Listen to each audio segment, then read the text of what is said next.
Vamos lá, irmãos. Abra sua Bíblia na carta aos Hebreus, capítulo 4. A gente vai ler alguns textos da carta aos Hebreus, tá? Hebreus, capítulo 4, versículo 14. A gente vai ler só até o versículo 16. Jesus, o sumo sacerdote eterno. Tendo, pois, Jesus, o Filho de Deus, como grande sumo sacerdote, que adentrou os céus, conservemos firmes a nossa confissão. Porque não temos sumo sacerdote que não possa se compadecer das nossas fraquezas. Pelo contrário, ele foi tentado em todas as coisas, à nossa semelhança, mas sem pecado. Portanto, aproximemo-nos do trono da graça com confiança, a fim de recebermos misericórdia e encontrarmos graça para ajuda em momento oportuno. Amém? Senhor Deus, nessa manhã pedimos que o Senhor fale conosco através da Tua palavra. Ministra os nossos corações. Dá-nos, ó Deus, um espírito disposto a ouvir, a compreender aquilo que o Senhor quer falar conosco, quer falar com a igreja. Ministra, Deus, as nossas vidas e nos encoraja nessa manhã a prosseguir firmes, na certeza de que o Senhor é conosco. É o que eu te peço em nome de Jesus. Amém. Amém.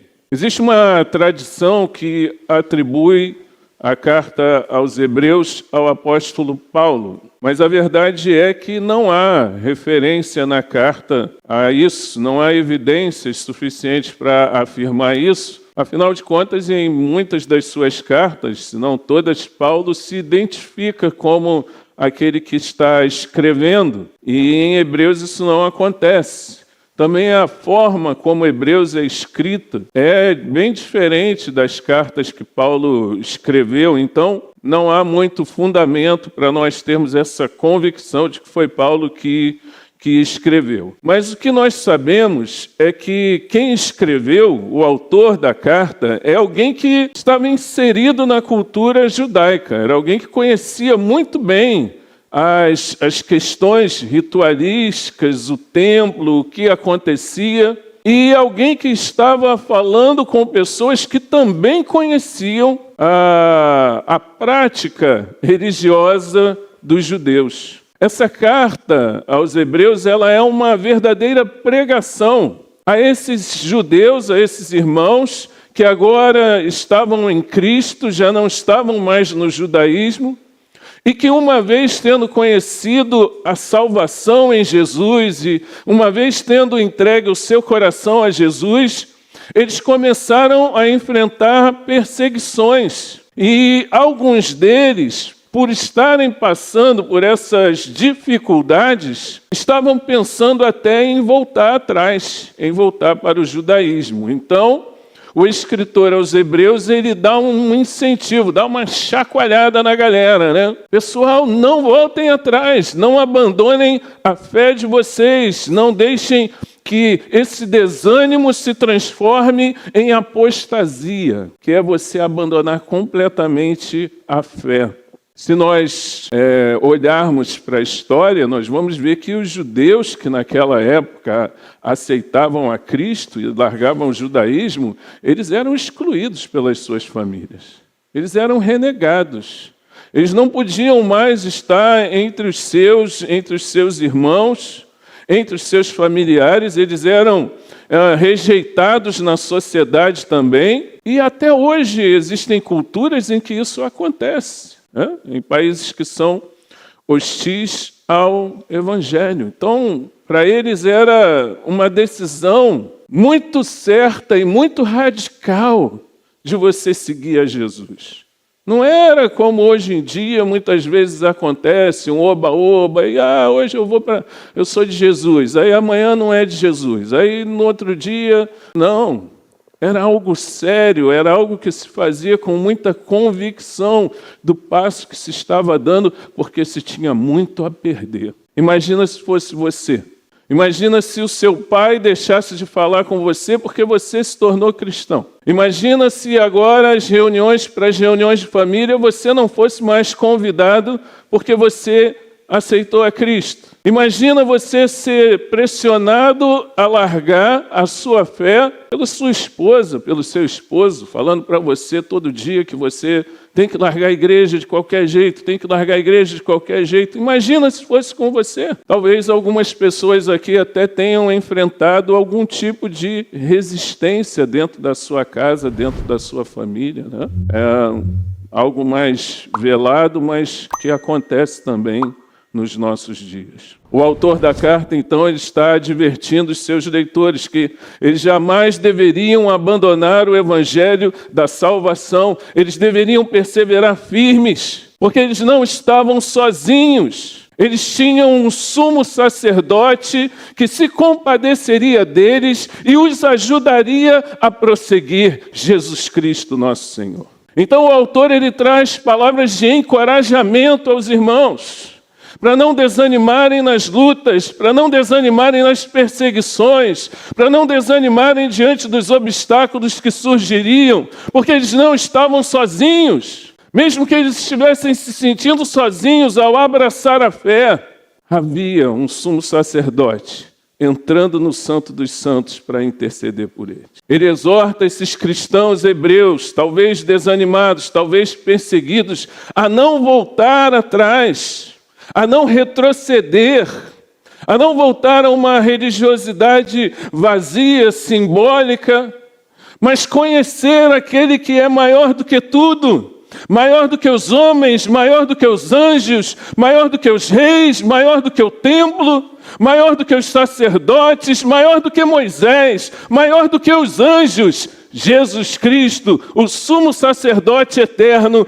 que se compadece dos nossos pecados. A carta aos Hebreus expressa a superioridade de Cristo a tudo. Ele é superior à lei, ele é superior aos anjos, ele é superior aos sacerdotes, ele está vivo, ele é o sacerdote definitivo que está intercedendo em favor da igreja. Jesus está intercedendo por você, meu irmão. Creia nisso. É isso que eu quero falar para você nessa manhã, mesmo que você esqueça todo o restante daquilo que vai ser falado, ainda que as trevas militem, por mais dificuldades que você enfrente, por mais que às vezes você se sinta desanimado, você não está sozinho. Você tem um sumo sacerdote que se coloca ao seu lado, que sabe o que você passa e que ajuda você nas suas fraquezas. Não desanime! Cristo é o nosso sacerdote que intercede junto ao trono da graça de Deus. Você não está perdendo, você está ganhando. Mesmo que pareça difícil, com certeza você vencerá. Você é mais do que vencedor em Cristo Jesus, o nosso Senhor. Essa carta vai mostrar Cristo como esse sacerdote superior, mediador de uma aliança superior. Se o Antigo Testamento, ao qual eles estavam acostumados, tinha o sacerdote Arão e todos os seus descendentes, eles assumiam o sacerdócio no tabernáculo e depois no templo. Se Deus tinha uma aliança com Abraão e fez dele pai de multidão, se Deus tinha uma aliança com Moisés e abençoou ele capacitou ele para que ele levasse o povo para fora do Egito, se Deus tinha uma aliança com Davi de proteger o seu reino e de abençoá-lo no seu reinado, agora com Jesus Cristo nós temos a nova aliança, a aliança definitiva. Aquelas alianças eram uma sombra da nova aliança em que nós temos em Jesus esse sacerdote poderoso, imutável e que entra na presença do Pai em nosso favor e que faz uma aliança conosco, uma aliança com a igreja, com promessas superiores e eternas. Se antes a promessa era de que eles iriam entrar numa terra, agora a promessa é de que vocês vão entrar no céu. Se antes a promessa era de que um homem seria pai de uma nação, agora a promessa é de que você será filho de Deus. O livro de Hebreus, ele mostra que o sistema sacrificial do judaísmo, com sacrifício de animais, estava sendo agora colocado como obsoleto, estava sendo substituído por um sacrifício único e perfeito realizado por Jesus Cristo na cruz do Calvário.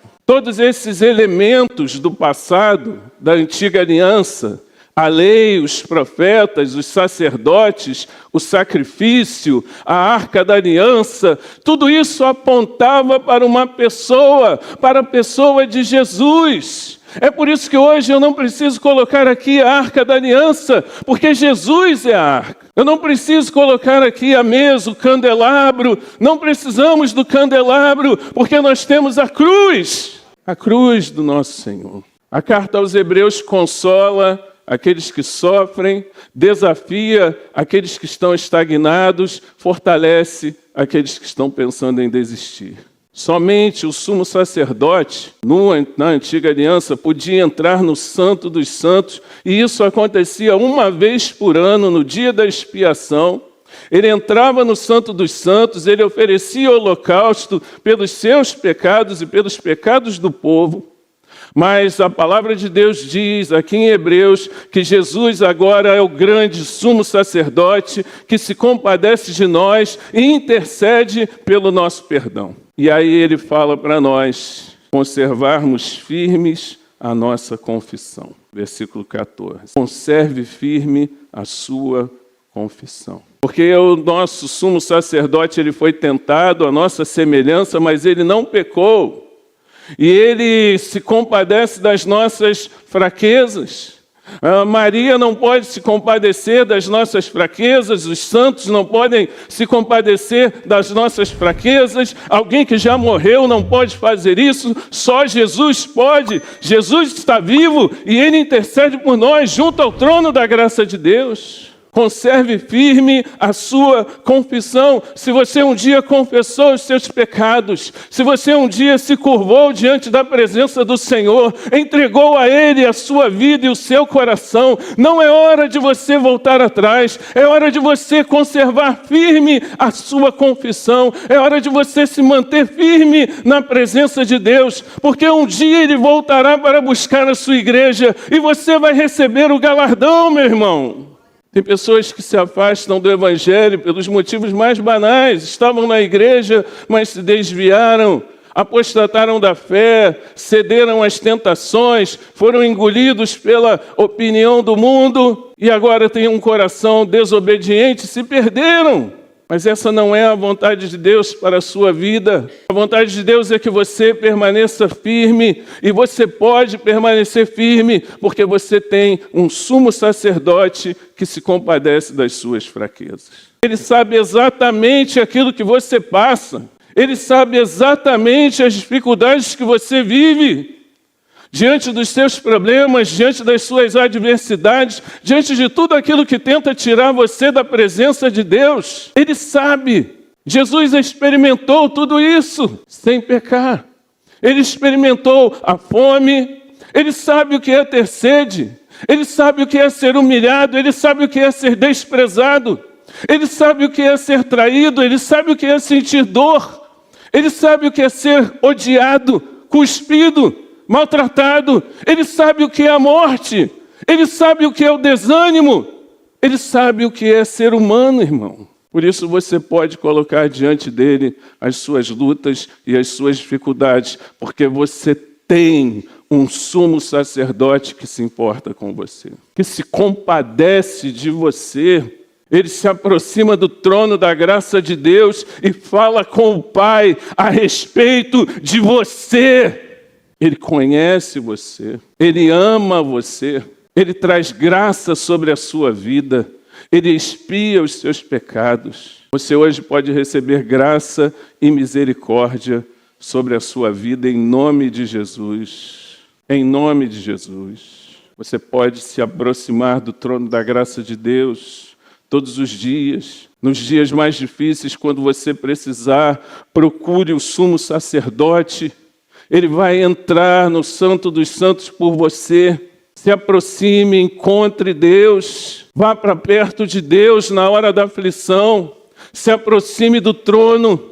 Aproveite esse privilégio que você tem de se relacionar com esse homem tremendo que ama, que cuida de você, que cuida das suas necessidades. Aquele que com a sua morte rasgou o véu de cima e embaixo e abriu o acesso para você à presença de Deus. Você tem acesso à presença de Deus, tenha convicção disso, para que você receba graça e misericórdia em momento oportuno.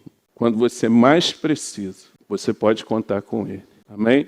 Ele está ao seu lado. Ele está perto de você, Ele não está longe de você. Você pode se aproximar com confiança, tendo certeza, acreditando que Ele está vivo, que Ele está ali, e que Ele está intercedendo por você, e que Ele ama você, e que Ele sustenta você, e que Ele foi para a cruz do Calvário por você. Isso nos dá confiança de que no momento que nós precisarmos, nós vamos receber graça e misericórdia da parte de Deus. Amém? Hebreus 5, versículo 5. Assim também Cristo não glorificou a si mesmo para se tornar sumo sacerdote, mas quem o glorificou foi aquele que lhe disse: você é meu filho, hoje eu gerei você. E em outro lugar também diz: você é sacerdote para sempre, segundo a ordem de Melquisedeque. Ele, Jesus, nos dias da sua carne, tendo oferecido com forte clamor e lágrimas, orações e súplicas, a quem o podia livrar da morte, foi ouvido por causa da sua reverência. Embora fosse filho, aprendeu a obediência pelas coisas que sofreu. E tendo sido aperfeiçoado, tornou-se o autor da salvação eterna para todos os que lhe obedecem. E Deus o nomeou sumo sacerdote, segundo a ordem de Melquisedeque. O sacerdócio de Cristo não tem início e não tem fim. O que significa Jesus ser sacerdote segundo a ordem de Melquisedeque? Melquisedeque foi uma figura histórica, misteriosa, na narrativa bíblica do Gênesis. Ele é mencionado sem muitas informações. Alguns pensam ser um anjo, outros pensam ser uma aparição do próprio Cristo, ou uma manifestação visível do Espírito, mas são estudos, são especulações. A Bíblia simplesmente diz que Melquisedeque era um rei sacerdote de uma cidade chamada Salém. E Melquisedeque, o seu nome tem um significado, rei de justiça. E o nome Salém significa paz. Então o escritor aos Hebreus, ele usa isso, esse significado do nome de Melquisedeque e da cidade da qual ele era, para dizer que Jesus é o nosso rei de justiça e o nosso rei de paz. Melquisedeque não era um sacerdote qualquer, ele não era um sacerdote segundo a linhagem de Arão. Melquisedeque era um sacerdote de uma linhagem superior, era um sacerdote do Deus Altíssimo, que viveu numa outra época, antes do sacerdócio levítico. Ele viveu na época de Abraão, tanto que Abraão pagou o dízimo a Melquisedeque, quando foi por ele abençoado. O sacerdócio de Cristo é como esse sacerdócio de Melquisedeque que começou sem ninguém entender, terminou sem ninguém entender. Ele não tem início e não tem fim. E diz que Jesus, ele é o autor da nossa salvação eterna. De todos aqueles que invocam o seu nome, de todos aqueles que se aproximam dele, Jesus é o autor da nossa salvação. Ele é o sacerdote eterno, ele intercede pelos nossos pecados, ele nos abençoa e ele estabelece conosco uma aliança de vida, em que ele promete cuidar de cada um de nós. Amém? Hebreus, capítulo 7, versículo 22. Por isso mesmo Jesus se tornou o fiador de superior aliança. Ora, os outros são feitos sacerdotes em maior número, porque a morte os impede de continuar. Jesus, no entanto, porque continua para sempre, tem o seu sacerdócio imutável.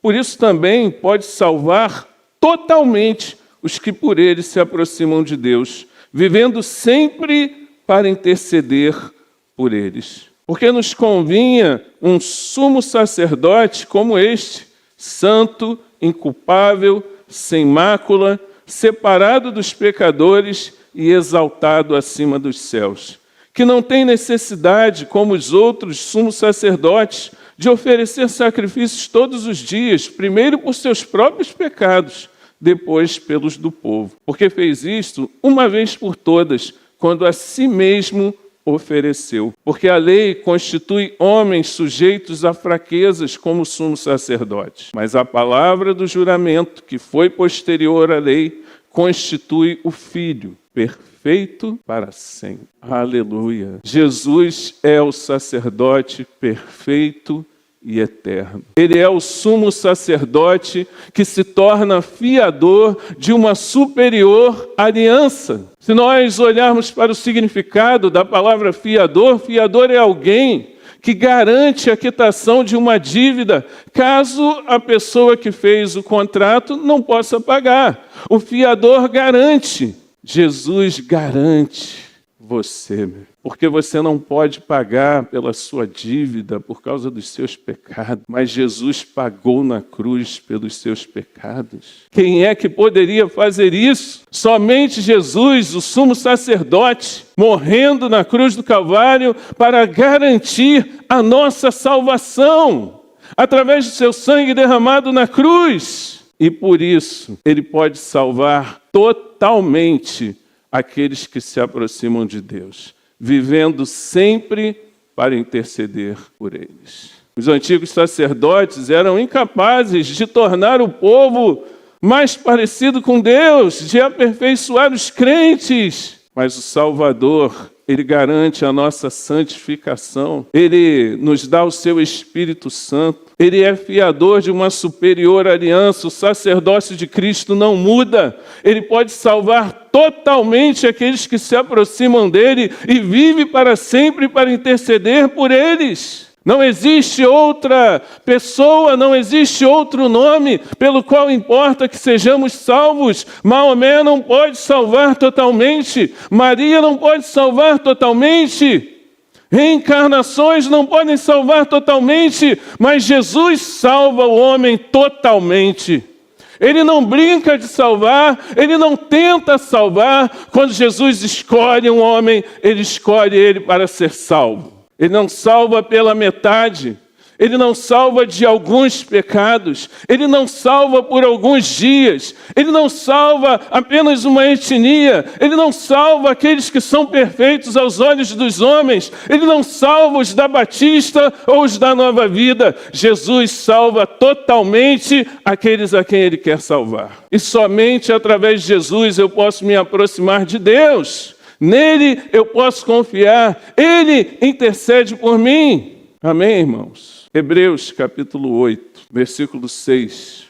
Mas agora Jesus obteve um ministério tanto mais excelente, quanto é também mediador de superior aliança, instituída com base em superiores promessas. Jesus tem promessa para você, amém? Talvez não a promessa de que tudo vai dar certo na sua vida, ou a promessa de que esse ano você vai ganhar mais dinheiro, mas aquilo que ele promete, ele vai cumprir. Amém? Porque ele é fiel. A aliança com Israel tinha promessa de levá-los à terra de Canaã, mas a aliança que ele faz conosco, na nova aliança, ele promete imprimir a sua lei na nossa mente, ele promete inscrevê-la no nosso coração, ele promete ser o nosso Deus e fazer de nós o seu povo. Ele promete ter misericórdia das nossas iniquidades, não se lembrar dos nossos pecados, não para conduzir a gente apenas para uma terra, mas para nos conduzir para o céu, para a eternidade na presença de Deus. Através do seu sangue, ele faz essa mediação, ele é o mediador entre o homem pecador e um Deus santo e poderoso. Sem ele, nunca o homem poderia chegar a Deus, sendo pecador. Mas através do sangue de Jesus, nós temos acesso à presença de Deus. porque Ele é o nosso sumo sacerdote. Amém? Hebreus capítulo 9, versículo 11. Quando, porém, Cristo veio como sumo sacerdote dos bens já realizados, mediante o maior e mais perfeito tabernáculo, não feito por mãos humanas, quer dizer, não desta criação, e não pelo sangue de bodes e de bezerros, mas pelo seu próprio sangue, ele entrou no santuário uma vez por todas e obteve uma eterna redenção. Portanto, se o sangue de bodes e de touros e a cinza de uma novilha, aspergidos sobre os contaminados, os santificam quanto à purificação da carne, muito mais o sangue de Cristo, que pelo Espírito eterno a si mesmo ofereceu sem mácula a Deus, purificará a nossa consciência de obras mortas para servirmos ao Deus vivo. Por isso mesmo, ele é o mediador da nova aliança, a fim de que os que foram chamados recebam a promessa da herança eterna, visto que houve uma morte para a remissão das transgressões que foram cometidas sob a primeira aliança. Jesus entrou no Santo dos Santos para conquistar a nossa eterna redenção. No passado havia o sacrifício de um animal e o sangue era aspergido sobre aqueles que precisavam ser purificados, e essa cerimônia era repetida vezes e vezes, mas através do sangue de Cristo, de uma vez por todas, nós somos redimidos dos nossos pecados e podemos agora viver em novidade de vida na presença de Deus, não mais acusados pelos nossos pecados, mas livres de toda acusação, vivendo uma nova vida na presença do Senhor, vivendo em novidade de vida, glorificando o nome do Senhor, sendo agora chamado de Filho de Deus. Através do seu sangue nós temos a consciência purificada das obras mortas. E a palavra de Deus diz que Ele é um Deus vivo, galardoador daqueles que o buscam. Amém? Hebreus 10, versículo 19. Portanto, meus irmãos, tendo ousadia para entrar no santuário pelo sangue de Jesus, pelo novo e vivo caminho que Ele nos abriu por meio do véu, isto é, pela sua carne, e tendo um grande sacerdote sobre a casa de Deus, aproximemo-nos com um coração sincero, em plena certeza de fé, tendo o coração purificado de má consciência e o corpo lavado com água pura. Guardemos firme a confissão da esperança, sem vacilar, pois quem fez a promessa é fiel. Cuidemos também de nos animar uns aos outros no amor e na prática de boas obras. Não deixemos de nos congregar, como é costume de alguns. Pelo contrário, façamos admoestações, ainda mais agora que vocês veem que o dia se aproxima. Jesus é o grande sacerdote que abriu acesso a cada um de nós para que nós possamos entrar no Santo dos Santos. Pelo seu sangue, Ele faz de nós agora sacerdotes, que podemos entrar na presença de Deus por um novo e vivo caminho, através da sua morte. Podemos nos aproximar de Deus, e não precisamos fingir quem nós somos, podemos nos aproximar com um coração sincero diante de Deus, tendo o coração purificado, em plena certeza de fé. Precisamos guardar firme a confissão da esperança sem vacilar, pois quem fez a promessa é fiel. Precisamos também animar uns aos outros no amor e na prática de boas obras. E não podemos deixar de congregar, como é costume de alguns, ainda mais agora que o dia se aproxima. Irmãos, nada pode impedir você, a não ser os seus pecados, de entrar na presença do Senhor. Você agora tem acesso à presença de Deus. Você pode ter um relacionamento vivo e pessoal com o Senhor. Todas as barreiras caíram e Jesus nos aproximou do Pai. Você agora é chamado a trilhar um novo e vivo caminho, diferente do caminho que você trilhava antes. Antes você trilhava um caminho para a morte, agora você trilha um caminho para a vida. Antes você trilhava um caminho para a perdição, agora você trilha um caminho para a vida eterna, para a salvação. Antes você trilhava um caminho de maldição, agora você trilha um caminho de bênçãos. Agora nós temos esse grande sacerdote sobre a casa de Deus. Alguém que intercede por nós. O grande sacerdote está nesse lugar. Nós temos acesso à sua presença. O seu ministério será para sempre sobre as nossas vidas. Portanto, meu irmão, talvez você esteja desanimado, talvez você esteja enfrentando lutas, circunstâncias que estão fazendo você esmorecer. Não desanime, você tem esse grande sacerdote sobre a casa de Deus, sobre a sua casa, sobre a sua vida.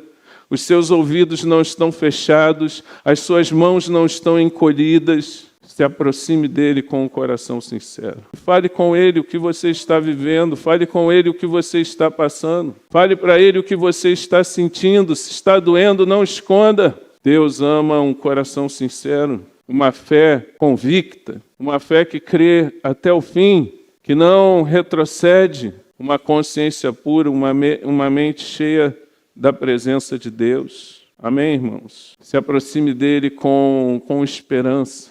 Coloque nas mãos dele a sua vida. Quando nós pegamos um avião e voamos, a gente sobe lá, o avião decola, e você olha e você pensa, meu Deus, e agora? E você confia que você vai chegar lá do outro lado, né? Só te resta confiar. Entregue a sua vida nas mãos de Jesus. E confie nele, porque aquele que fez a promessa é fiel, é fiel. Encoraje os seus irmãos, vamos encorajar uns aos outros a continuar firmes. A gente não precisa voar sozinho, né? Aquela pessoa que está cheia de medo, daqui a pouco ela segura na pessoa do lado, nem conhece, né? Mas segura no braço, está com medo de voar. Vamos junto, vamos voar junto, né? Vamos ajudar uns aos outros, vamos encorajar uns aos outros a prosseguir, a continuar. Apesar das dificuldades, das lutas que nós enfrentamos, você vai chegar lá. Jesus está contigo. E não deixe de congregar, como é costume de alguns, porque esse é o primeiro passo para o esfriamento espiritual. Quando a gente para de vir à igreja, quando a gente está com problema, quando a gente está desanimado, aí é que a gente tem que vir, para não esmorecer, para não desanimar, porque o dia se aproxima. Jesus está voltando para buscar a sua igreja. E nós precisamos estar firmes na sua presença. Tenha essa certeza no seu coração, enfrentando lutas ou dificuldades. Você não está sozinho. Jesus é o sumo sacerdote que intercede junto ao Pai pela sua vida. Amém? Vamos ficar em pé.